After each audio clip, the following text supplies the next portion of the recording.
ఎప్పుడు మిర్చీలు, బజ్జీలు, ఆనియన్ పకోడీలు ఇవే కాకుండా ఒకసారి ఇలా కొత్తగా ట్రై చేసి తినండి. చాలా బావుంటుంది.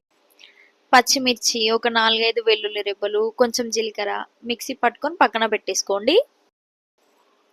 ఇప్పుడు శనగపిండి తీసుకొని అందులో గ్రైండ్ చేసుకున్న మిర్చి వేసుకొని, కొంచెం సాల్ట్, కొంచెం పసుపు, సోడా, పాలకూర కట్ చేసుకొని వేసుకోవాలి. అలాగే ఒక పెద్ద సైజ్ ఆనియన్ కట్ చేసుకొని వేసుకోవాలి. వీటన్నిటిని బాగా కలుపుకోవాలి. కొన్ని కొన్ని వాటర్ పోసుకుంటూ. పాలకూరలో వాటర్ వస్తూనే ఉంటుంది కలుపుతుంటే, కాబట్టి వాటర్ కొంచెం చూసుకుంటూ పోసుకొని కలుపుకోవాలి. గ్యాస్ పైన ఆయిల్ పెట్టుకొని ఆయిల్ వేడయ్యాక పకోడీలు వేసుకోవాలి. ఇంకా ఈవినింగ్ టైంలో వేడి వేడిగా పకోడీ తింటూ చాయ్ తాగుతుంటే ఎంత బాగుంటుంది. మీరు కూడా ట్రై చేయండి.